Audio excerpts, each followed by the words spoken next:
redefines the Bronx community. Bronx Post, changing the reality, changing the narrative.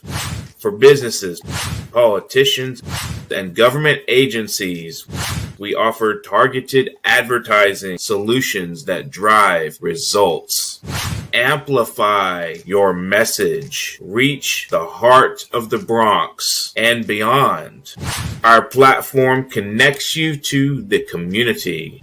Learn more. Email info@bronxpost.com or call 718-892-5555. Visit www.bronxpost.com for breaking news and updates.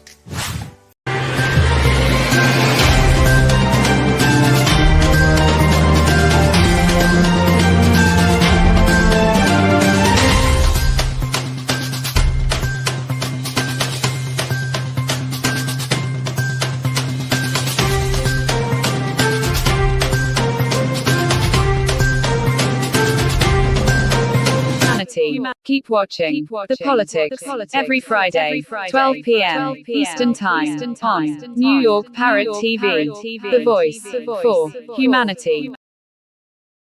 Welcome to Talking Politics. My name is Robert Press. I am a reporter. As you can see by my official New York City press card, I write for the Bronx Post and the Parkchester Times. Both like this show are part of Parrot Media Corporation.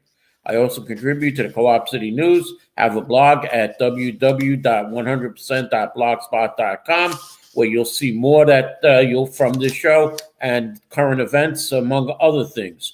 I also have Facebook pages, 100%, and what is going on in your local community board. The views expressed on this show are that of the host, any guest, or anyone commenting at the bottom of the screen, and not necessarily that of Parrot Media Corporation. Let's get to a quick weather report. Today, Friday, the high should be about 35. Tomorrow, Saturday, 39. Going into Saturday night, though, snow should be starting to fall with about an inch overnight. It'll be about 33 on Sunday and 30 on Monday. Now, I feel a little cold here, so let me see what the temperature here is. What is that, 20 degrees? Oh, that's Celsius. Oh, it's okay, so it's about 64 in here. That's okay, good. I don't need the thermometer. Before I introduce my guest, Anthony Rivieccio, do I have Anthony with me here? I want to go into a little national news. Israeli Prime Minister Benjamin Netanyahu signaled Monday that Israel and Hamas are shortly expected to move into the second phase of the ceasefire. I see Anthony's with me. One hostage body remains in Gaza. Netanyahu said the second phase could begin by the end of December and would include disarming Hamas, the withdrawal of Israeli troops from Gaza, and the establishment of an international security force. Hamas is open to discussing freezing or storing its weapons, but the thorny question of who will lead Palestine territories still lies ahead. Now, Benjamin Netanyahu, the Israeli prime minister, will travel to the U.S.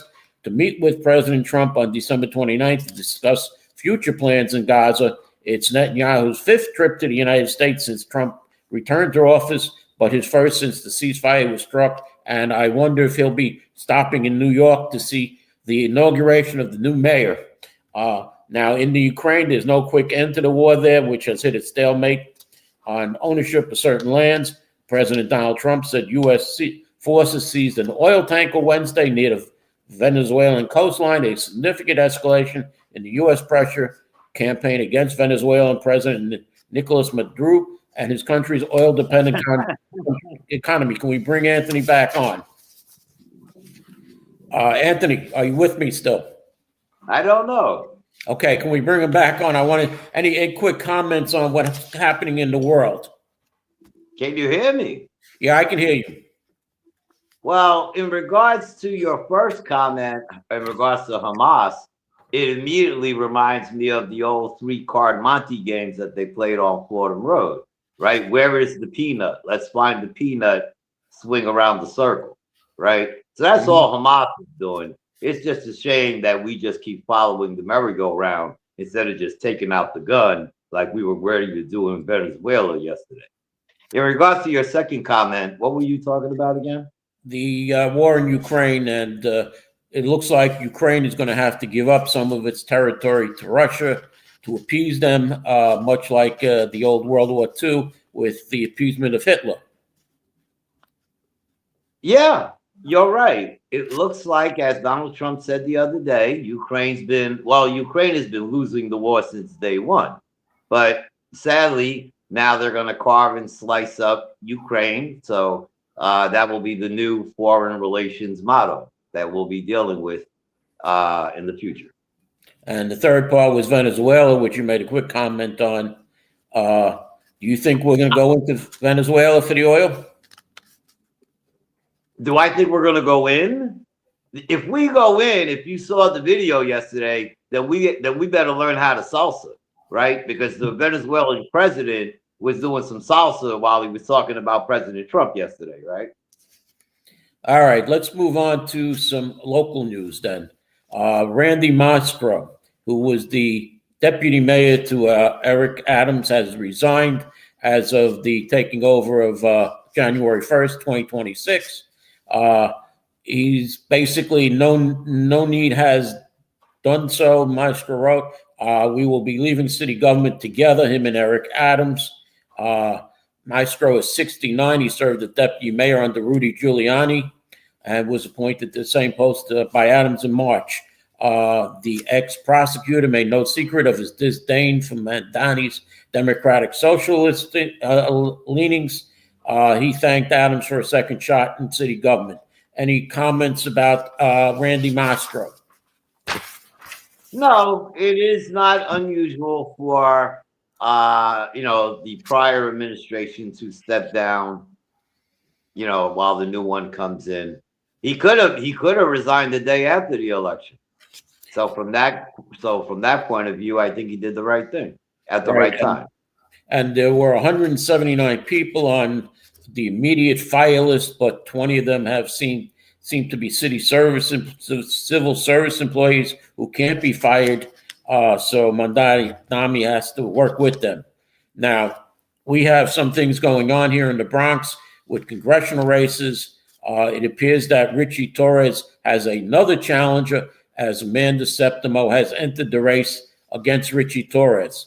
Any comments on this race? Well, it'd be unfair if you didn't talk about it in its totality. I understand now he has 4 challenges. I understand a 4th one came out. He declares himself as an independent, came out this morning and announced. So as of now, Richie now has 4 challenges. Well, Septimo, though, is looking for Mandami's, soon-to-be Mayor Mandami's endorsement. It appears that on Wednesday, Mandami endorsed City Controller Brad Lander in his congressional bid in New York 10. Last month, Mandami showed up also at a DSA meeting to discourage Chiachi, a city council member, from running against Hakeem Jeffries.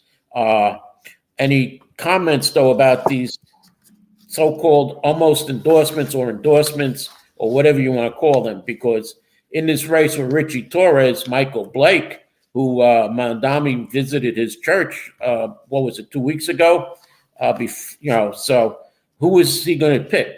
Is Septimo? I really believe, based on reporting, and I believe it was from Politico, that wrote about 2 days ago what happened with Mandami's disaster in Somos.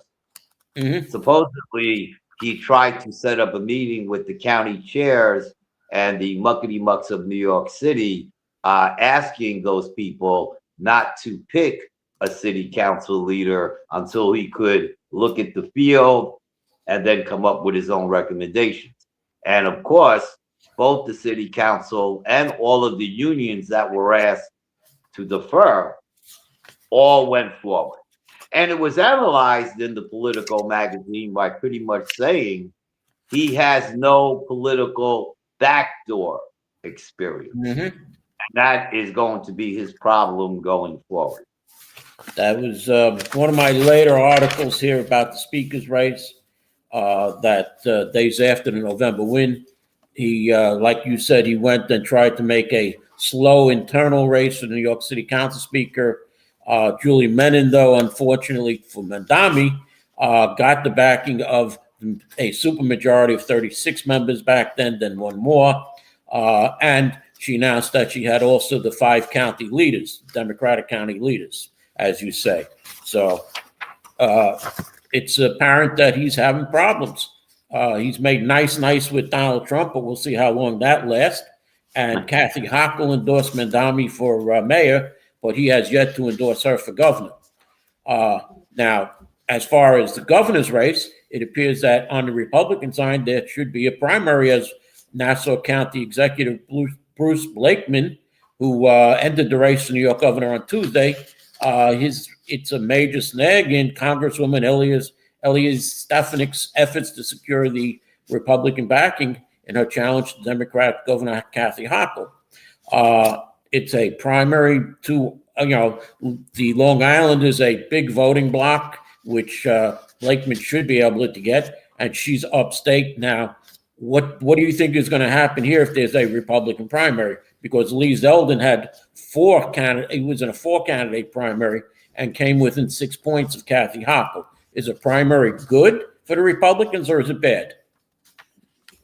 Well, that's a semi-loaded question. Primaries are always good because you want to have as much democracy in the process as possible. Will it help the Republicans to have a primary? I actually think it might, because unbeknownst to most, I don't think I'm going to call her Miss Elsie. It's not as popular as a lot of people here in the city think. So she might need a primary just to get out her goals and her wishes and her ambitions. Now, polls, though, show Stephanie crushing Blakeman in a hypothetical matchup, with him receiving less support than Congressman Michael Lawler, who has since withdrawn from the governor's race. So if that makes any difference. Now, state Senate, there's a problem in the state Senate right now, because the state Senate majority leader, Andrea Stewart Cousins, wants to remain the leader of the Senate in 2027 and beyond. The rules governing her chamber are going to have to change. She's now the temporary president, which was the official title empowering Stewart Cousins to call the shots in the Senate since 2019. The rules also restrict committee chairs to serving 8 years consecutively, which means our friend Gustavo Rivera would be out of his seat also. Theoretically, it impacts education, health, wagering, investigations, finance, and labor committees after 2026. Now, ask about the prospect of shaking up leadership committees, and this was all done back in 2000 and after the 2009 Senate coup. If you remember, Pedro Espada became the temporary president of the Senate because it was in 2017, when the Democrats were in the minority, Stewart Cousins voted in favor of a bill imposing an 8-year term limit for leadership committees and chairs in both chambers.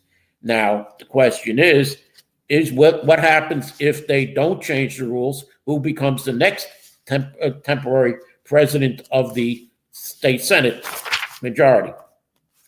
Get ready for Madame Putin.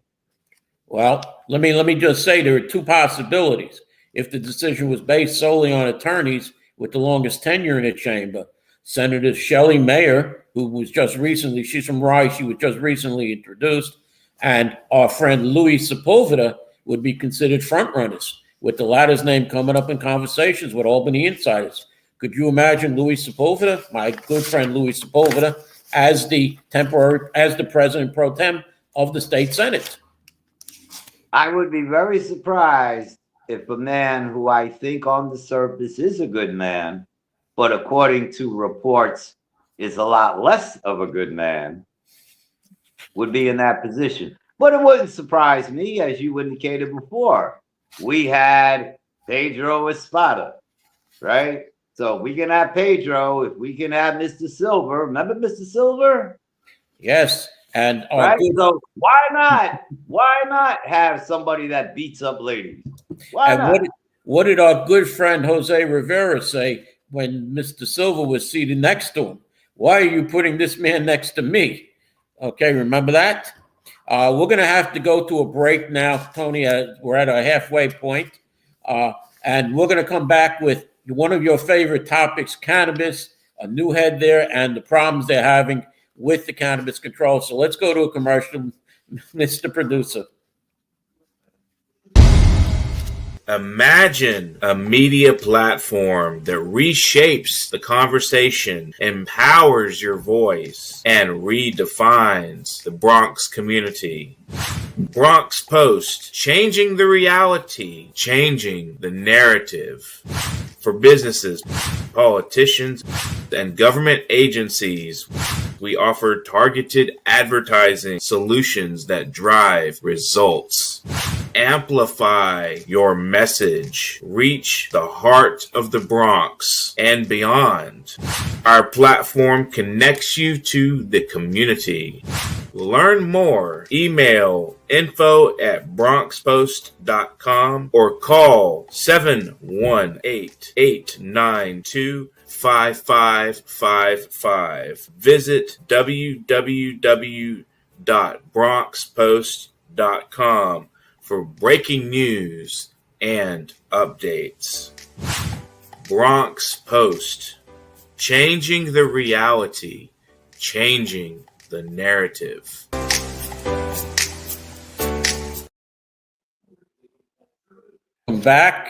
Welcome back to the show. My guest is Anthony Rivieccio. We're going to go into one of his favorite topics, cannabis, the new name for marijuana, to make it. Should I go get mine? What? Should I go get mine? No.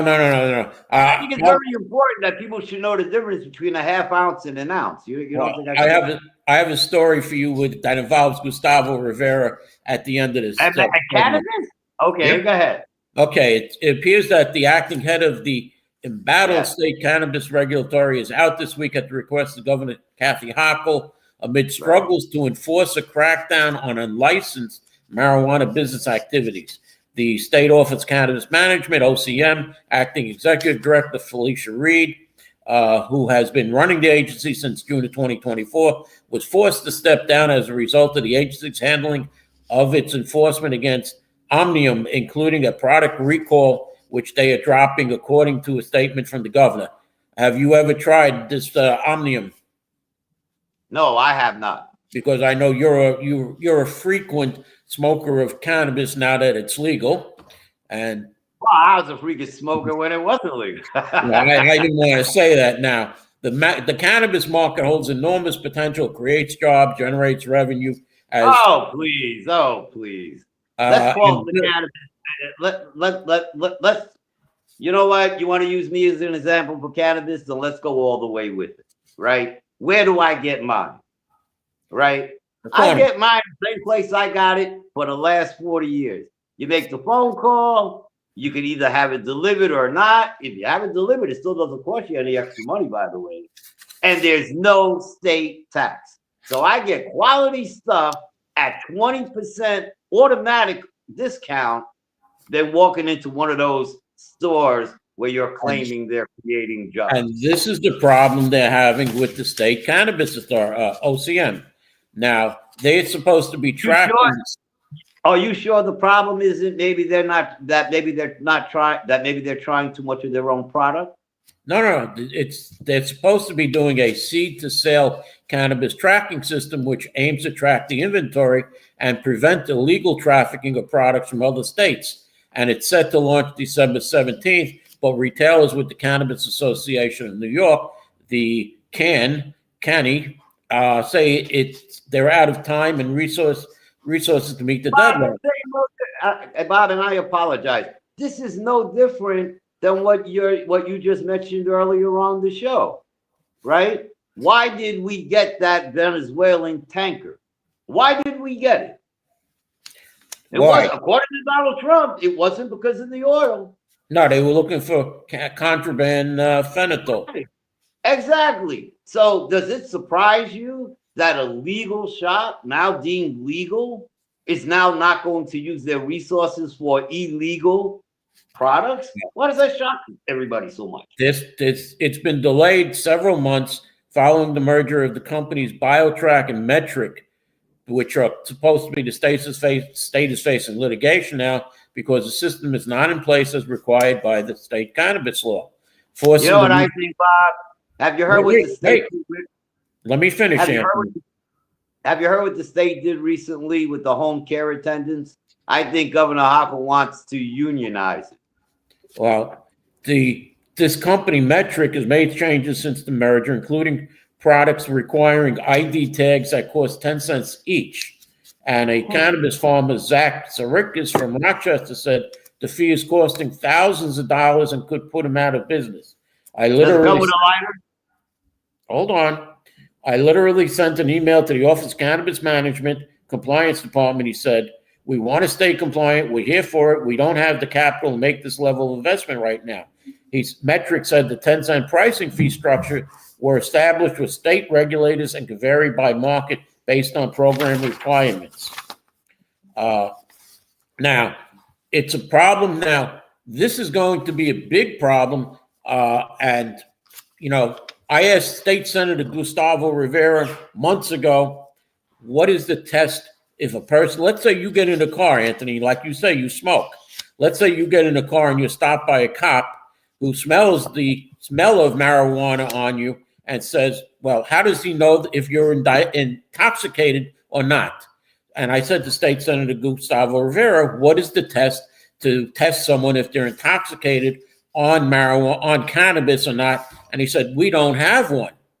You know, so, and tell him to get one. Tell him to come to Anthony's house. So he said that, well, they try and test them just like if a person is drunk.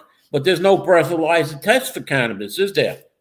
You know what you should tell your state senator? He's not my state senator. As we speak, I heard from one of his constituents from Van Ness, very close to you. And according to this citizen, there are robberies taking place right now in Van Ness. Mm-hmm. Right now. That's going on, you're correct. So how come nobody in the Van Ness area, such as the city council, such as the state assembly, such as Senator Gustavo Rivera, isn't doing anything about the high crime rates in Van Ness? Well, let me get back but to. You want to talk about cannabis? Is that because everybody's too high to work? No. I mean, you know, so if we understand there is do you realize that if we use this money the right way, then we can get everything Madami has asked for, right? Everything, right? Instead of doing stupid things like creating marijuana houses, we can have free universal child care tomorrow. With the marijuana money. Tony, as I told you, State Senator Gustavo Rivera said to me that he would get me the best stuff. And you know what? I'm going to give him a call. He said to, let him know. Sounds like you lied because you look sober to me. Well, I'm going to tell him, get me the legal limit of the best stuff to smoke so I can hand it to you. And he could put it in a potato chip bag for me. Now it's legal. It doesn't have to put it in a potato chip bag. Well, let's go into some more politics. Catherine Garcia, top aide to Governor Kathy Hochul, has been named the next executive director of the Port Authority of New York, New Jersey. Jackie Bray, the Commissioner of State Division of Homeland Security Emergency Services, will replace Garcia as Director of State Operations. Remember Catherine Garcia? She ran for mayor against Eric Adams. I think she would have made a great mayor. What about you?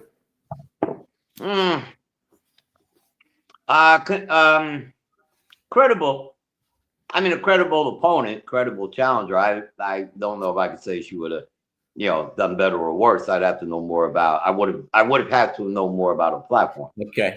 New York City Council Speaker Adrienne Adams will block a proposed law to ban parking near intersections of visibility improving street design, also known as daylighting, from coming to a vote, according to advocates who accuse the top city lawmaker of stifling the common sense safety design. Any comments on daylighting of the intersections? No.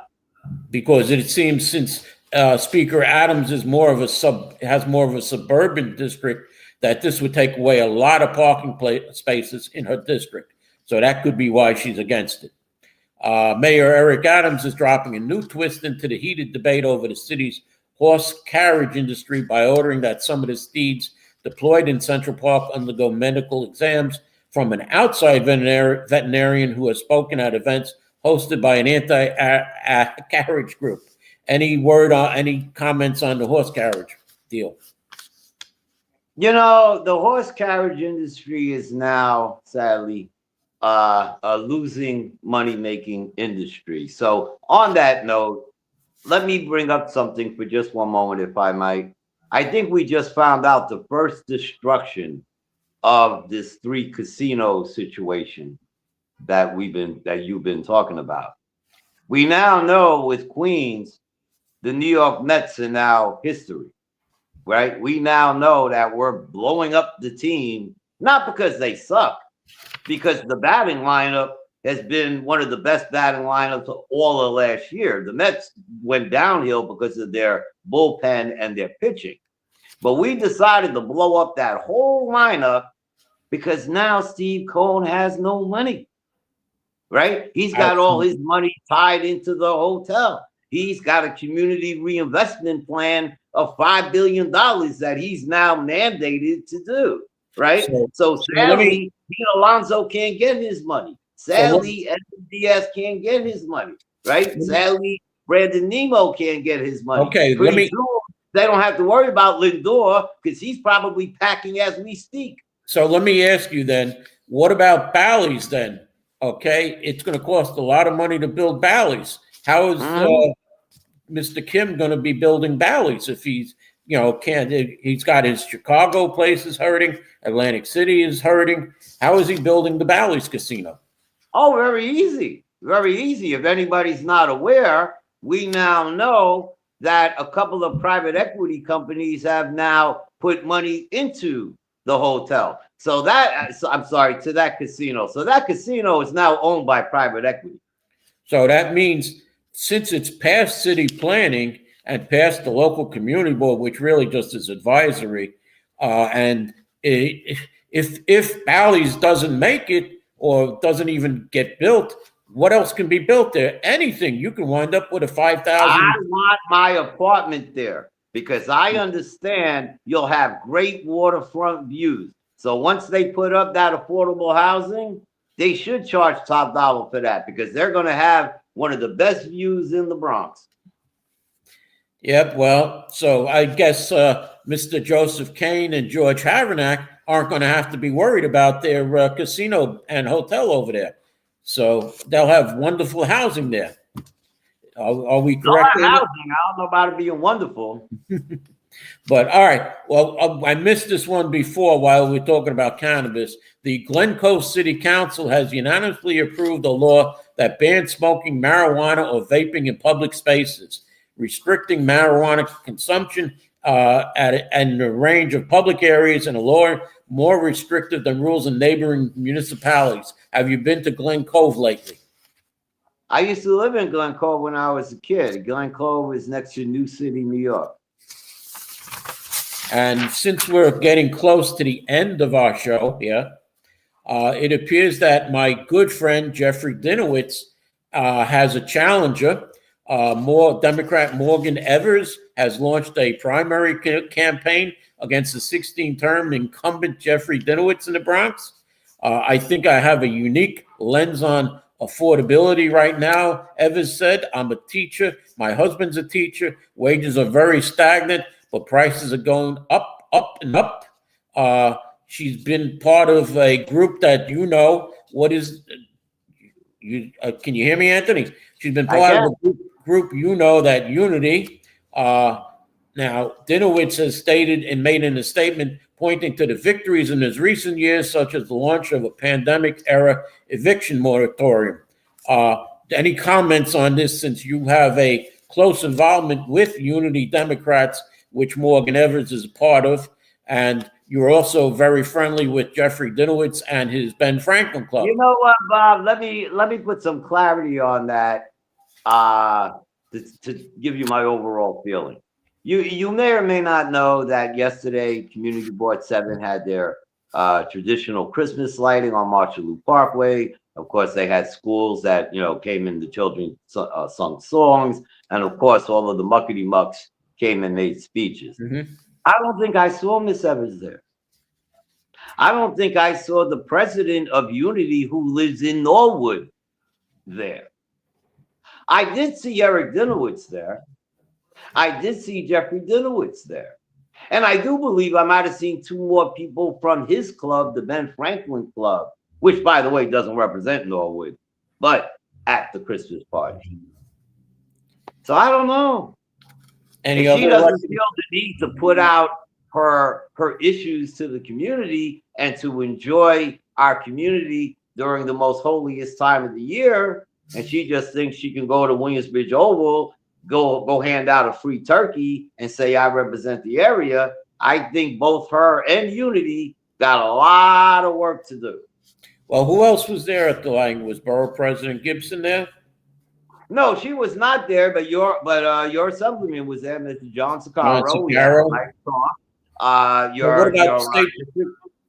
What about State Senator Gustavo Rivera?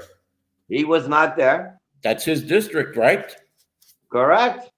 Well, all right. I'm going to close with this now. But understand, he might have been shopping around for your request. He's not my senator. He's on the other side of the street from me. I have the wonderful Natalia Fernandez as my state senator. Okay. All right, and we'll close on this because Mayor-elect Zohan Madami has said, I'm not going to go into Gracie Mansion, but he's decided he's going to give up his $2,300 rent-stabilized pad in Astoria and officially moving into Gracie Mansion on the Upper East Side. He announced on Instagram Monday. Letitia James. They'll be glad to move out because a new relative will move in. And Madami and his wife, Rama. As you're closing the show, then I got to ask the host the question. I understand that you took a vote last week on this show. You said, let's see if we want Mr. Rivieccio on this show. Let's take a vote. Let's take a vote on the 100% website. Let's take a vote on the Northwest Bronx Democrats website. I happen to check those numbers. I didn't see not one no. Not one.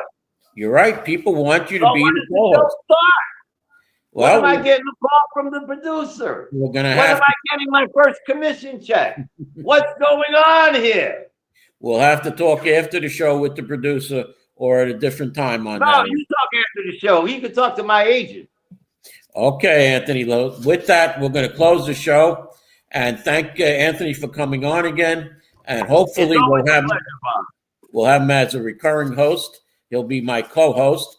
And I'll make sure I cover the legal marijuana. And thank you for watching. Theories. It's important to test the theories. You can't talk,